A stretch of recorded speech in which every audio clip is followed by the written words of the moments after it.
Well, hello, Brooke, and hello, John. It's so great having you back on the podcast. It's a delight to be with the two of you again. Thank you. As we were just joking, Brooke and I have so many questions that we would love to explore. And I think that's a reflection of how much we resonated with your new book called The Deep Heart. Wonderful. Oh, I look forward to the conversation.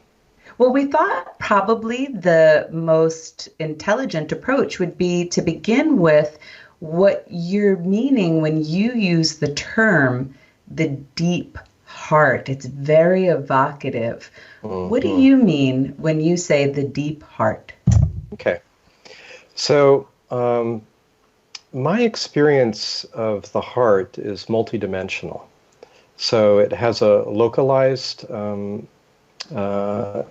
it can be felt locally in the center of one's chest, not the heart, not the physical heart, but more the heart area. And when we begin to explore into the depths of this area, this is really what the book is about. And many people are not in touch with their heart, only briefly with their hearts. This may be because of lack of attention or because of conditioning, because it was just too painful to sustain, awareness in this area. Because it's an area of tremendous sensitivity and feeling and also knowing. And this is a very important point, right? So we're not just speaking of sentiment or emotion. We're actually speaking about another way of knowing and of being that's accessible through the heart area. So this is part of the depths of the heart is the psychological piece, which is more the early conditioning that we have compartmentalized often and suppressed and is the main domain of depth psychotherapy when we go into our core stories and the related somatic contractions and emotions such as shame, sense of inadequacy, sense of not being lovable, all of these as a or painful areas of the heart that actually go quite deeply. And in my exploration with people, either in my work as a therapist or as a spiritual teacher, we inevitably go through these different layers of the heart. And there's reasons that we avoid them, and we defend against them because they're really, when we were little, they were overwhelmingly painful sometimes. And so we just learn to shut them down and move on with our lives. But at a certain point, we have to turn around and face them again and be willing to feel what's there and recover actually what we left behind. And this speaks to another point of the depth of the heart, because in the kind of freezing and compartmentalizing that we do, we leave behind very precious aspects of the self, essential qualities of being. So beneath the kind of, the disturbed and distressed and painful experiences that we hold in the heart is a place of great innocence and tenderness and a place of essential qualities. And now we're moving really from kind of the inner child, kind of the conditioned inner child, to, we could say, the magical child, or to, poetically speaking, a soulful area. And this is very, very deep and very tender. And when we open to this level consciously, so much gratitude and awe and love and compassion just naturally springs forth. And it's also where we feel a tremendous intimacy with one another, still on a personal level, but a very profound level. This is where we, we maybe have a close friend that we haven't seen in a year, and we're with them again, and immediately it feels as if no time has passed. Or, we understand another's experience just in a few words or with no words. And there's a profound sense of resonance and respect and love. Depth of the heart as well. It's very precious and often described in poetry and song and justly celebrated because of the beauty and the depth. And there's a deeper dimension of the heart. And this is it's like the back of the heart opens up. I'm motioning this way, but it's really a motion back. And it's a movement of falling back, actually, into something universal, infinite, as a field of awareness that is loving and all-encompassing and all-embracing. And when this opens, we have a sense that all is well, no matter what. We have a sense of our own inherent wholeness, like regardless of our conditioning and our wounding, there's a sense of wholeness that is profoundly touching to tap into, and a profoundly healing field that we use as a resource to deal with it. And as our sense of wholeness, as it becomes increasingly conscious, we also begin to feel a sense of non-separation, an undivided sense, not only with others, but with the whole of life. And this is really the greatest awakening of the heart. So, it's a profoundly important aspect of our human experience. It's one thing to, have a very clear mind or to awaken from our thoughts and our images. It's very important to have a sense of deep ground. But if we don't have the openness of heart, the depth of heart, an awakened heart, we're not fully experiencing what's possible. And I think it's something that we're all opening toward individually and that we're doing collectively. And it's something that's extremely important, actually, on both of those levels. Yeah. So that's why I wrote about it. And, in our prior interview, we talked about the book In Touch and some of our inner knowing, one of which is open-heartedness. So I really wanted to hone in on this particular facet. Mm-hmm. Yeah, and having sat with you and having done some of this work as a practice experientially, it's so interesting because you use the word a portal, that it is a portal to experientially knowing the things that we can maybe be told on a spiritual path, that we can trust life or that there's a benevolent force, but this is a way to actually perceive for ourselves. And what I found in doing the work with you, I really experienced just how much I and the whole culture orient from here. And for those who are listening on the audio podcast, I'm kind of cupping around my eyes and my forehead. It's like we're all crammed into relating from this one tiny piece of the body. And the work with you coming into the heart was experiencing so much more depth of the body. But when I landed in this place to discover that there's a tremendous amount of wisdom and loving support, which is just, fascinating to me because I am of this culture. So it's like discovering this whole other dimension of reality that so far from my experience just keeps going and going. What brought you in your work to this heart? Because it feels a little bit like Alice in Wonderland for me sometimes. It's that much of a different dimension. Mm-hmm. Yeah, it is a different dimension. And, as you say, I think we're all of us as conditioned human beings, and particularly in, more post-industrial civilizations, we tend to localize attention in the eyes and in the forehead, the prefrontal cortex. And, we have more data to process and more problems to solve. This is certainly favored in our education system. And so we tend to localize attention here. Maybe at moments we feel our hearts more, but that's secondary. So it's a big, I do speak of it as a kind of pilgrimage of attention. And the big shift is really from identifying with our thoughts and images really to this other way of being, or I could say the way of being, heartfelt and oriented being. So your question is, how did I get interested in it? Or what led you into discovering this portal? That's a very good question. I don't think I have the answer. I think, let me sit with it for a minute, rather than, okay, so what comes from me is really the love of truth. And the recognition, that's really foundational. It feels like that was working as an underground current in my spiritual quest.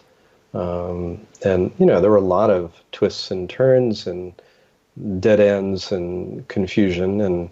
But there was something very quiet and very profound, that kept kind of inviting me to go deeper, I would say. And that invitation really was to go deeper than thought. And I mean, it was interesting in just this awakening, the process of awakening, that even when there was profound clarity that I'm not who I think I am, and that there is no thought and no story that can in any way adequately describe who I am fundamentally, still that was not realized on the level of the heart. That was like a clarity of mind. And there was just a knowing. And here I was fortunate to have, good guides to say, keep going. What you've realized on the level of the mind can also be realized on the level of the heart. And so I think the love of truth and the willingness to be honest with my own experience in terms of continuing to feel a subtle sense of separation was a fuel for the investigation to continue. And really the profound kind of realization of the inherent wholeness of the heart came when I saw that I was in a kind of almost compulsory, subtle seeking mode. I was still looking for outside of myself, something.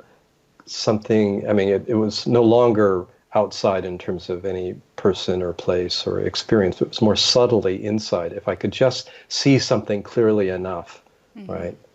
The most subtle quality of light, that's kind of what I was after. Then I would know myself. And what I saw was the seeking was endless. And this, it would just go on and on and on. And it was like a real moment of revelation for me to see the endless nature of it. And in that honest seeing of the truth of that, there was a sudden shift that happened. And the recognition of this inherent wholeness. Gratitude arises as I talk about this. And how that happens, it's just, I think it's a process of natural maturation, willingness to really see and feel deeply what's true. And this leads us to a more and more intimate realization of who we really are. So I think that's the best I can That's beautiful. describe. Thank you. Yeah, that's really beautiful. And of course, Brooke and I relate to the endless seeking we can do, and the seeking for the light in particular I relate to. And there's a lot you say in the book, John, that struck us about how the human heart needs a foundation of safety. And that if it feels unsafe, we won't stay open for long. And Brooke and I had a lot of interest in that, and probably more than one question about it. But what I thought might be helpful for everyone listening is if we could start to look at what developmental trauma is. Because, most people in the world are now familiar with what they call capital T trauma. And I feel like developmental trauma is kind of getting out there. People are talking about it a little bit. But if we're going to talk about safety for the heart to be open, I think it would be worthwhile to discuss what made it feel unsafe in the first place and the kinds of pains that we're, turning away from experiencing. Well, it's a great question, and it's a really important subject. I mean, some of us are lucky enough to have, had a sense of safety growing up, where we have a sense of our primary caretakers are consistent and they're fair and they're warm and they're attentive. And that gives us a sense of foundation of trust in life and trust in our own experience. There's a certain mirroring, that of our own goodness and of our own orientation to life, that we're in touch with reality. And that gets internalized all unconsciously and creates a kind of foundation. However, in its absence, it really has a profound effect, what we're calling developmental trauma. And this is really trauma that is about the absence of a steady, warm attachment or bond with a primary caretaker, mixed in with sometimes large T traumas because of a lack of attention. It could become from neglect and abuse. But the point is, it's chronic, and it's very early, and the impact on the nervous system and the body is considerable. So even before, age 3 or 4, when we're starting to have some kind of continuous narrative, in terms of ourself and the world, these imprints are being absorbed from the family system and, from multi-generations, actually. It's getting passed down and absorbed. And so it creates a sense of distrust of oneself and of life. And this is a significant obstacle to sustaining an openness of the deep heart. And so I think what's important is then to be able to recognize and face that. And often it means facing a sense of terror. Not just fear, but actually a profound, subtle, and sometimes not so subtle sense of terror. That is to say, a fear of annihilation. That could be from abandonment, that could be from attack, that could be from, some specific trauma, medical trauma, or an accident. But usually it's more, developmental in terms of relationship. And the impact is it creates a shaky foundation. And when there's a shaky foundation, it just doesn't feel safe to be so open, to be so tender, to be so undefended. And there's fear that openness will lead to what it is that we feared most. In other words, and this is very interesting to see because we project those fears onto the unknown, right? So as something begins to open and it's less and less defined and it's just felt as not a thing, right? As no thing, what the mind will do is then project onto it what it fears the most. So if the fear is engulfment, for instance, kind of a narcissistic parent who kind of swallowed a child to make them an extension of themselves and be a kind of trophy, then this openness, when the heart begins to open, that's the fear that gets projected on that openness. Similarly, abandonment, it's like no one's there, nothing is there, no sense of support gets projected actually onto a field of loving awareness. And so images of like empty space, dark, cold, unsupportive, rather than a sense of being held. So this comes around to the theme of holding, actually, which is a very profound theme, I find, working with people, whether or not there's been developmental trauma. It's like to begin to relax into a sense of being held, right? And this is why actually beginning to access presence as a holding environment is very profound and very helpful. And I use this image a lot when I work with people. It's like, feel yourself held, first perhaps by gravity, right? By the earth. But know that you're held by something greater than that as well. And just feel what happens to your body, mind, as you sense into that. Right? It's powerful. It's powerful, isn't it? There's a kind of letting go. Because what we do is we contract in a fundamental way when we don't feel held. We do it anyway as a separate self. This is kind of the posture of the separate self is a kind of a knot or a contraction. And as it releases, there's this sense of openness as well. If we feel a sense of holding, a vast holding, loving space, there's a kind of melting and an opening into that. And then the next step is to know ourselves as that, right? That's where we feel undivided from the whole of life. So finding a place or a sense of being held and holding provides that sense of safety, and also gives space for the fear or the terror to be released and opened and met with the light of awareness. And this is another image and word that I use a lot, which is to feel yourself held in a field by the light of awareness. And it's like floating on your back in a way, in something that's warm and buoyant and luminous, and just noticing what that feels like. And it's very interesting because the whole body mind begins to reorient to this field of loving awareness. And it's a melting, it's a releasing, and it's a profoundly transformative process as well.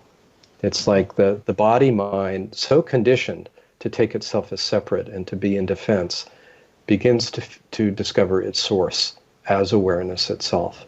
And it discovers its true nature. So it's like the body mind, our thoughts, our feelings, our sensations have all been waiting to kind of discover their source and to relax into it and to know themselves as that. And that really that provides a really profound field for the unfolding and healing of the conditioned body mind. Yeah.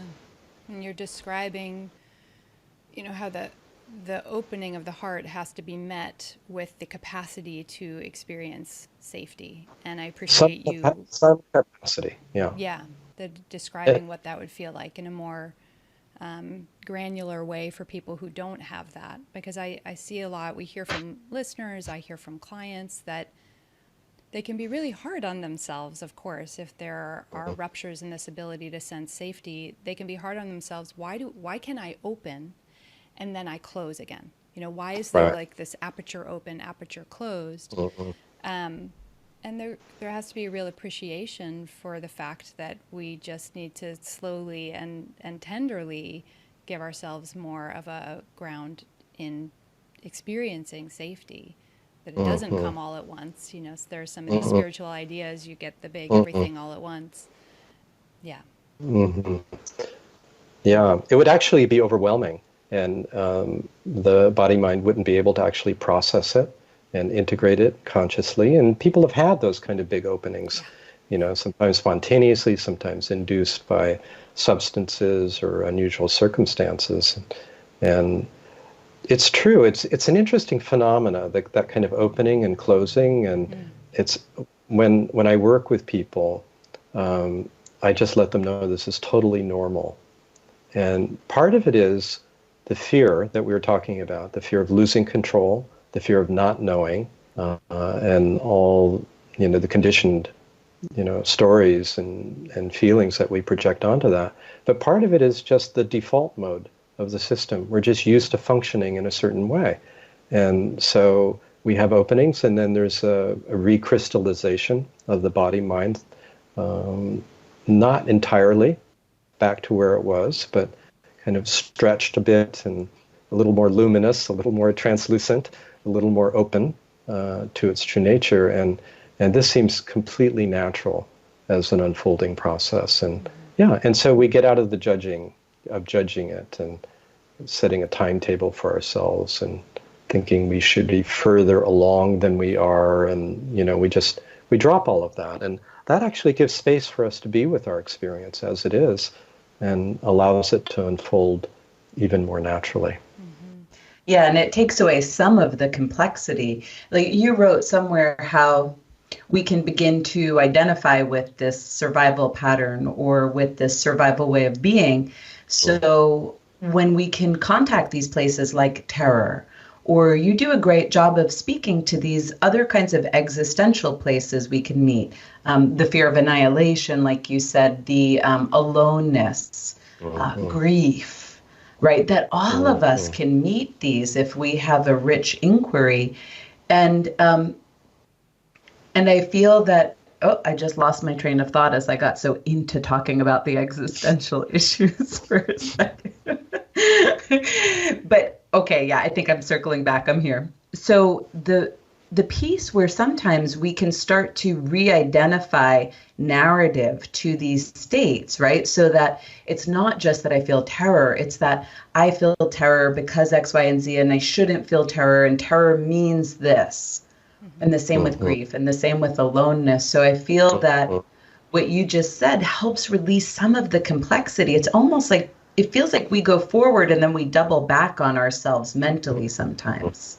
Yeah, that's part of the default mode, isn't it? To Mm-hmm. reconstruct a narrative and then place ourselves in it. It's what the conventional conditioned mind does. And so, um, the more we see that, the less seriously we take it, too. We don't. It's an interesting point, because as you know, I weave back and forth between psychological work and spiritual work, and I don't see them as being essentially different. So there's a value to make sense out of our experience if we haven't been able to. In other words, to construct a narrative. Like, okay, I understand now why I react the way that I did.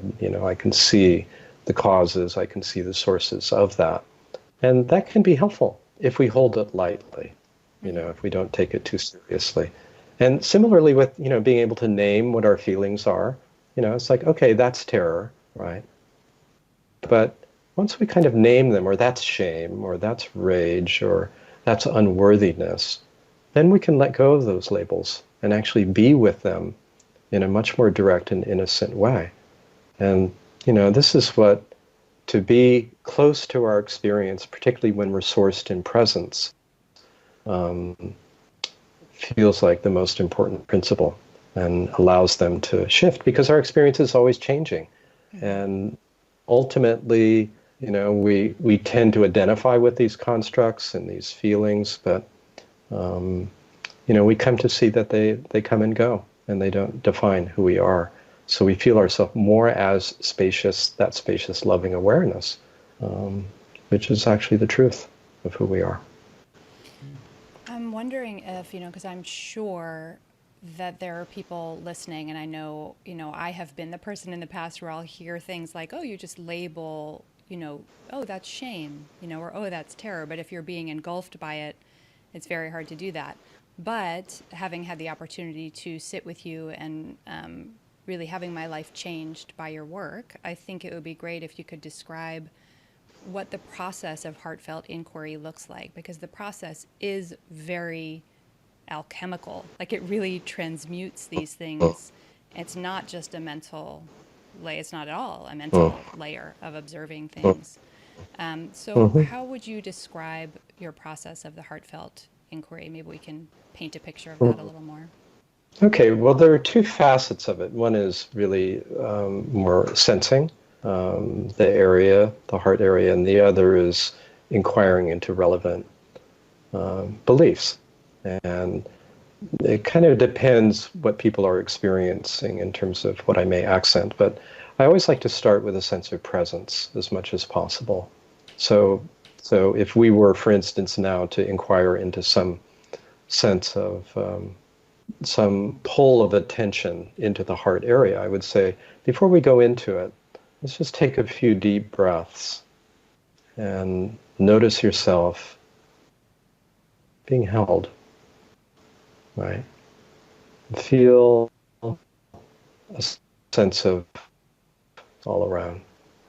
I'm going to do this in an accelerated way, and feel the space, around you and around your body, all directions, and within your body. And just notice it's the same space. And the space is aware.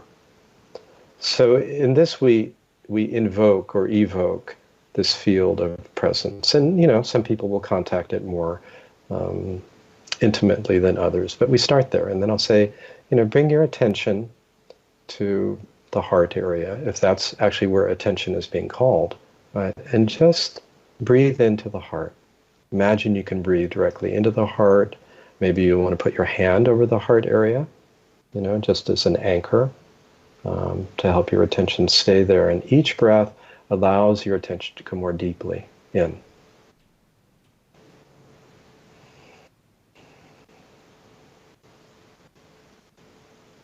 And we enter with innocent attention. We're not trying to change anything or fix anything or get rid of anything. We're actually interested in being intimate with our experience, right? And just feel into what's here now.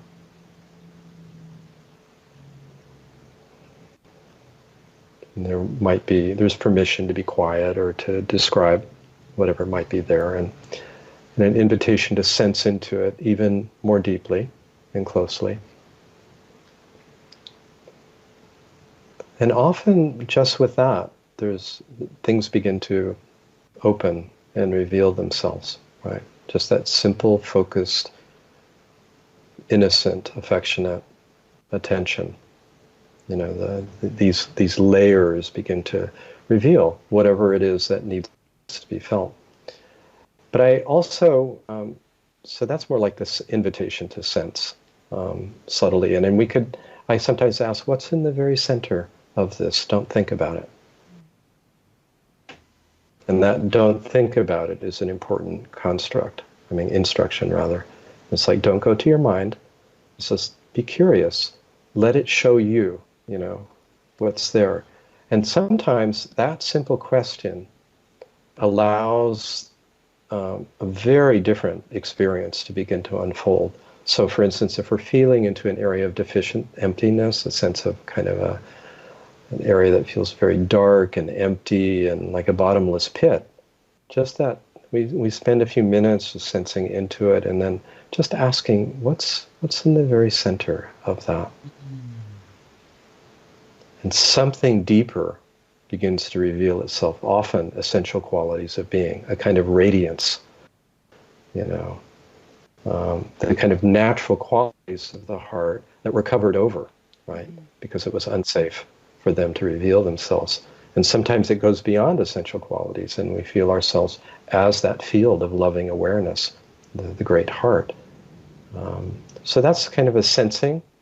And then the other kind of complementary question that I'll ask, or path that I'll take, is as they're sensing it, and often this is intuitive, something that I may sense is happening as I sit with someone, but people can sense for themselves. It's like, is there a belief that goes with this? Again, don't think about it. Let it come to you. It will be something very simple in a child's, language, just a few words, like I'm unworthy, I'm unlovable. And if something does come, and often it does, then, what is your deepest knowing about this belief? Don't think about it. Just be open to what comes. There's no right answer, right? An image may appear, or just a sensation in the body. That's often how, it works for me. There's a subtle sensation, a subtle feeling, sometimes an image, maybe a word, maybe a memory arises, maybe there's just a direct knowing, But now we're entering into a very intimate dialogue with our heart wisdom, and a spontaneous deconstructive process begins to happen that often just we feel as a release or a kind of melting and opening. And again, we may tend to dismiss that as like, well, that's not an answer. So a little bit of education is helpful. It's like, no, that is the right. That's plenty. This is your inner wisdom. Right? I just had that happen with a client today. She's like, but, and I'm like, no, this is good. This is really important because the mind will dismiss it. It's, it's trying to grab onto something, or maybe it is a word, but it's like, oh, well, I knew that already. That's not the point. The point is there a shift, right? An opening, a release that happens. And we begin to listen in this way, and we enter into a virtuous cycle of transformation. We realize, okay, I'm really touching in to a deeper truth. And this is where the light of awareness begins to be infused, into the conditioned body mind, and particularly in the heart area as well. For instance, yesterday I just did an online event with about 30 people, and focusing on the heart. And it was very interesting to see how much grief came up for people. Some people who said, "Oh, I don't feel anything. I'm numb. Dogs rolling in." And just sensing more, and then this very profound grief. Sometimes people were in tears, and it wasn't the grief of missing someone or something. It was the grief of leaving themselves, leaving what's essential. And this is, speaking of existential issues, this is existential grief. It's like when we leave home, and we all do it, knowingly and unknowingly, and we leave what's most precious behind in order to adapt. And then we circle around, and often, it's in adulthood, in our 30s or 40s or later, and we come back to reclaim knowingly what was left behind, and what we experience this grief. And it's very important to allow that grief to arise. It's part of the melting, actually, and allows the joy of the depths of the heart to begin to emerge, and a sense of homecoming.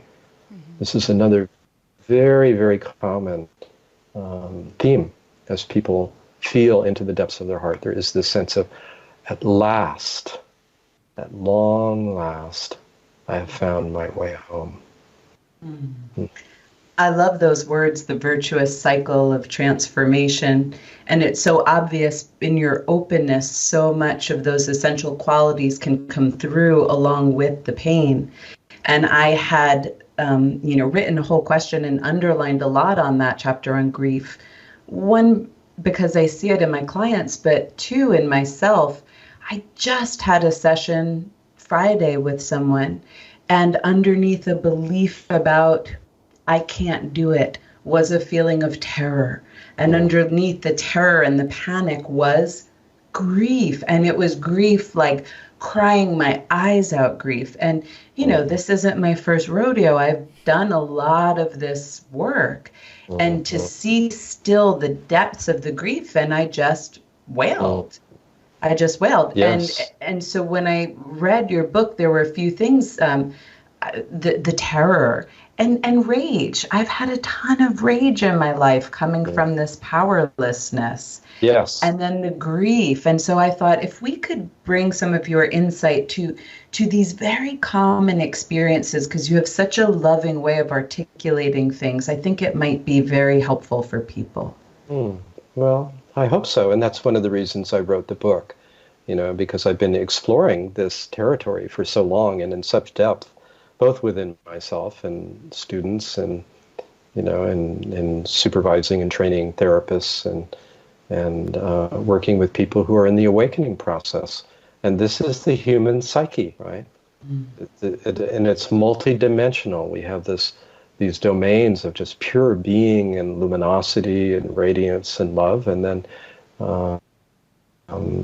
these that feel divine in a way, and then we have this very human lived experience, right? Relational experience with many disappointments and heartaches and joys and sorrows and defenses. And it's so important to, if we're really interested in embodying this understanding, right, in just in our very ordinary lives and day-to-day relationships, this work is just so important.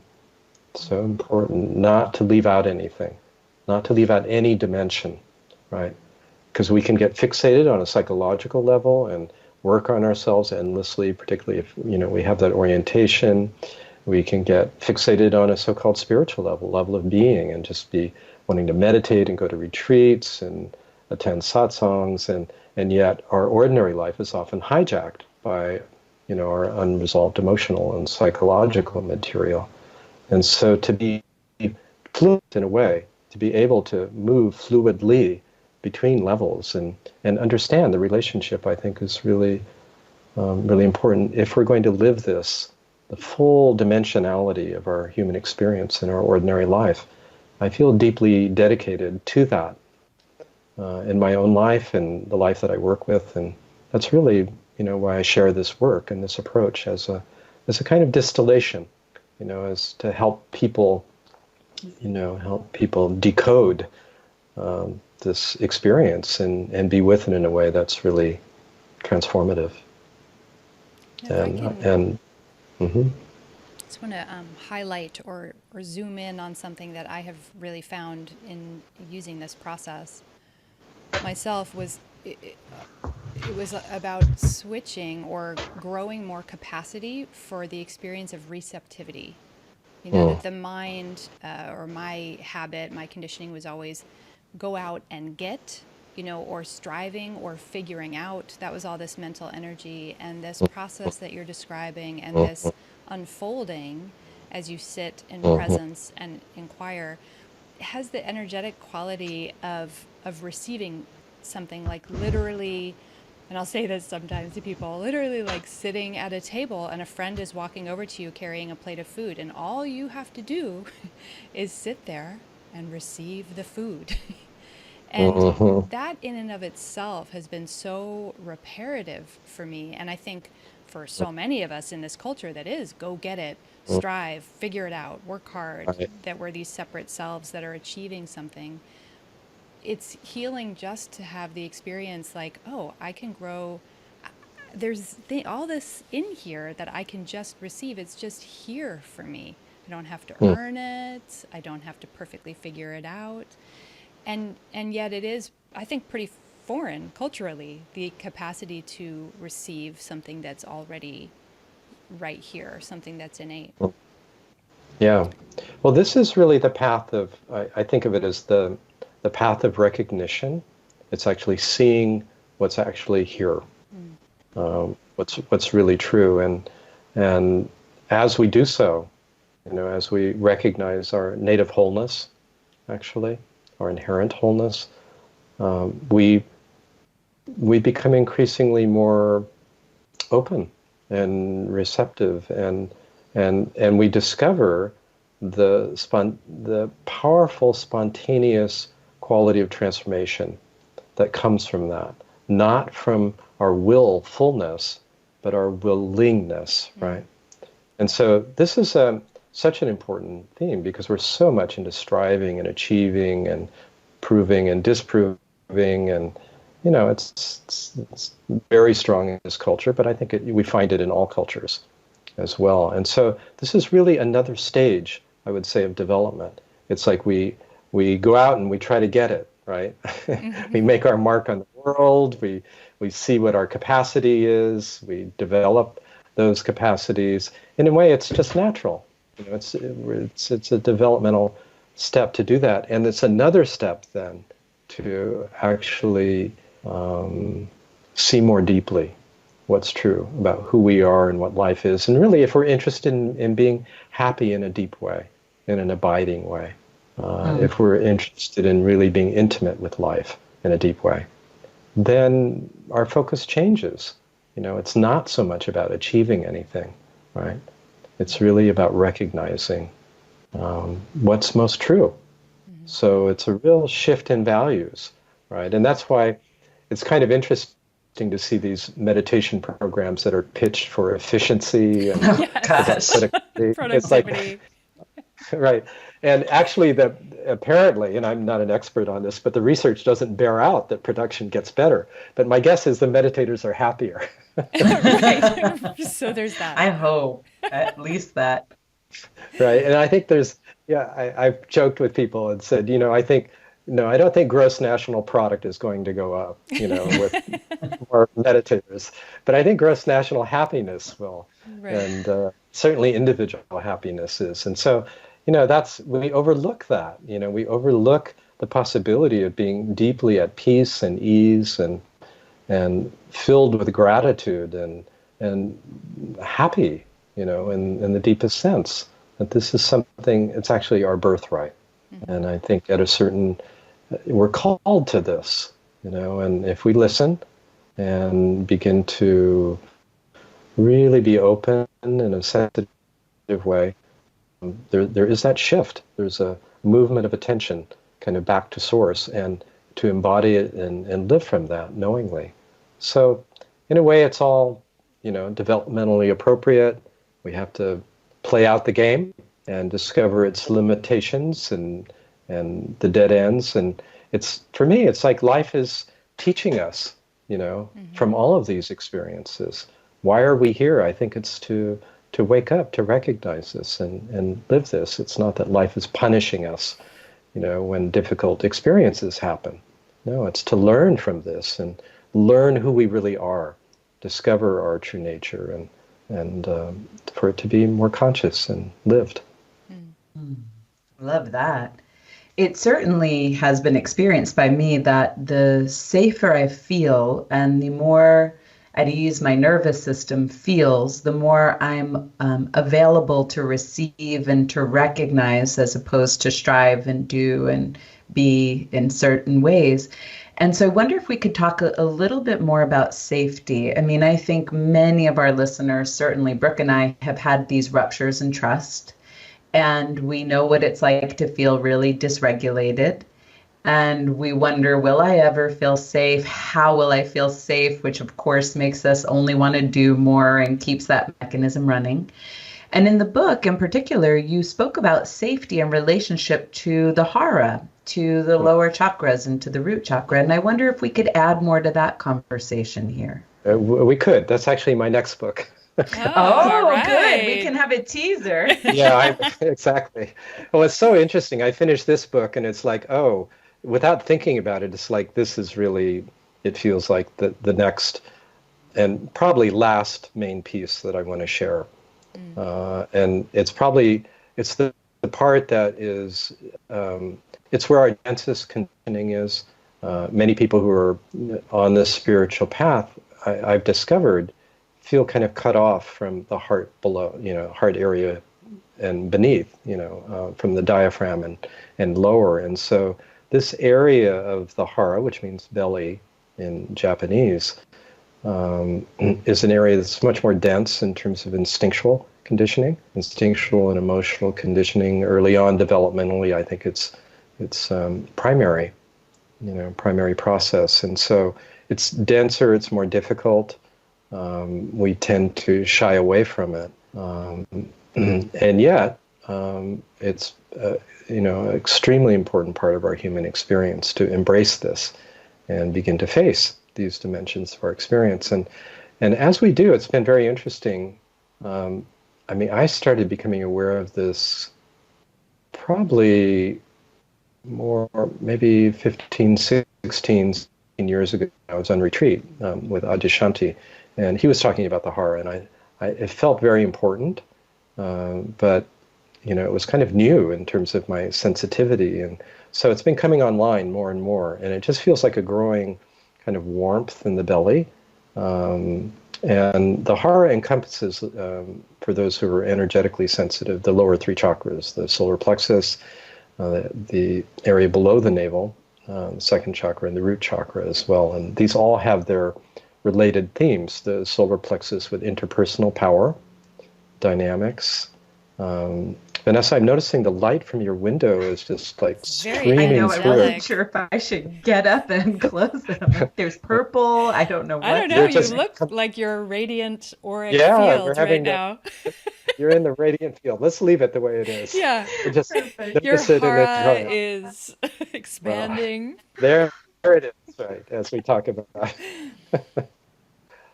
I think, there's just that willingness to sense in this area, be curious, to inquire, to embrace, and the kind of gradually this area begins to awaken too, and it provides that sense of a foundation. Now, one of the the theme of safety is extremely important, and it's no mistake that we're talking about it today. What's interesting is to really ask the question, safety for whom? Because so much of the safety is around our self-image and who we imagine ourselves to be. That's good. Yes. Right. Yeah. And this hara area is more safe to be here, which is very different than do they like it? Am I presenting? That's true. Safe to exist, right? And so does our very being or safe, it's an interesting question to sit with. Does who we really are require protection or defense?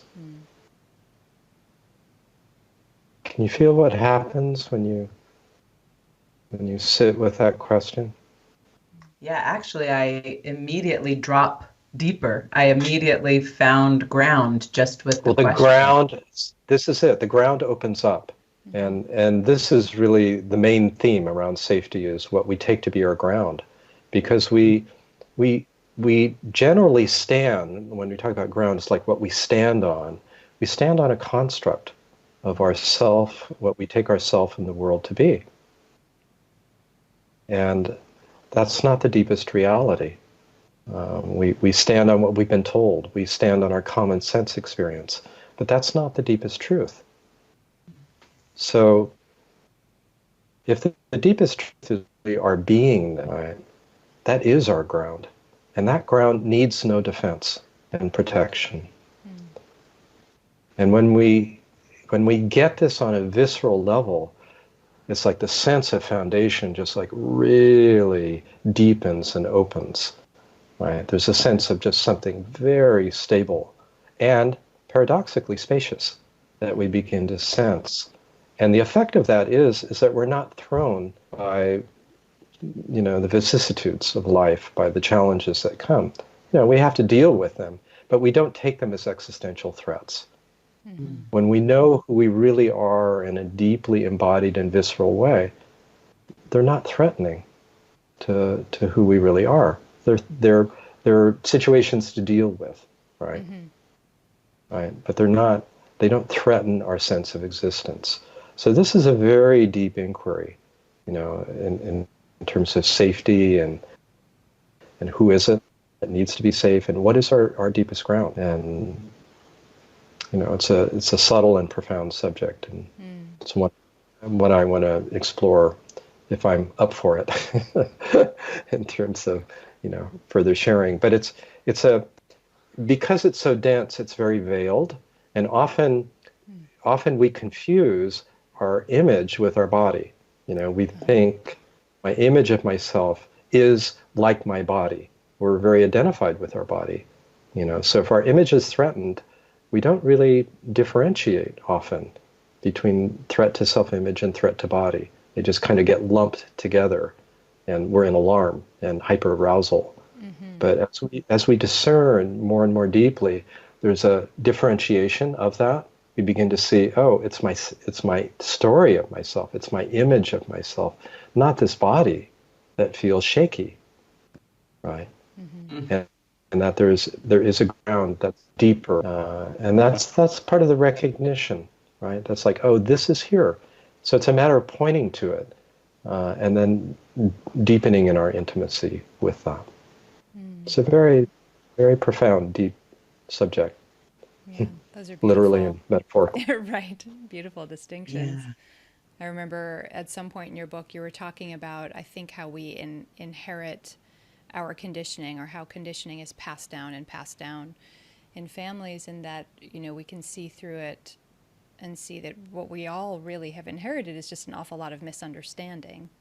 Mm-hmm. And what you're describing, this capacity to awaken to ground of being or hara, is like an experience of, not a mental understanding, I'm not that, but an experience of the something else, the what else is there. Mm-hmm. Exactly. And I'm curious, as you say that, it's very resonant for me, not just because I agree, but I feel something, Brooke. So I'm just curious what you're feeling as you say that.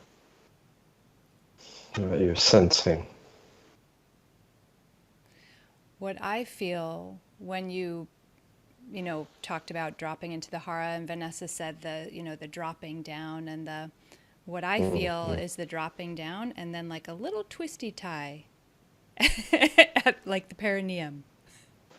Right. So there's like a drop down, but like a, and then not totally buying it. Right, exactly. Yeah. And this is like so common. And these are what I call the kind of the hand holds and the foot holds, or the finger holds. It's like we're kind like of opening climbing. to this. Yeah. Except this is like free falling, and we're trying to hold on, And by a fingertip, sometimes that's your little twisty, I think. Right. And the twisty is just a little confusion. So we don't judge it, but we there's something that's not feeling safe about letting go into this. What's that? What's this about?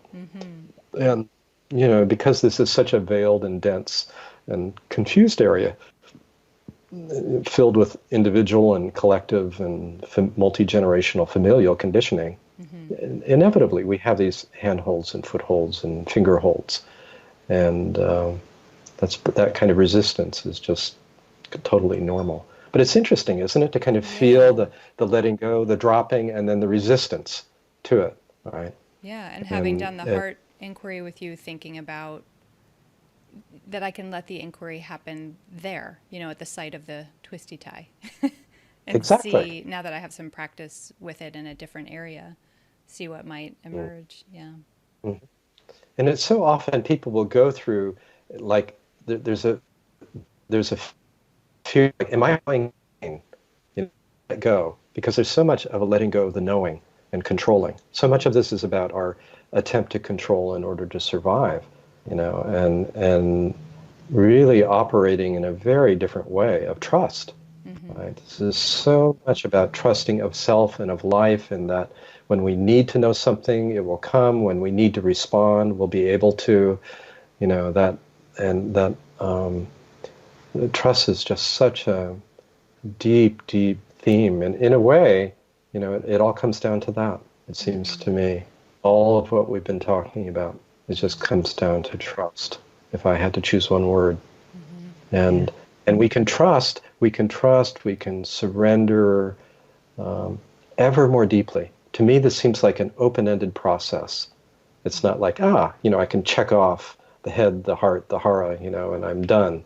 It just feels like, it's like our understanding continues to unfold. Our capacity, for compassion, for kindness, for gratitude, appreciate, just keeps opening.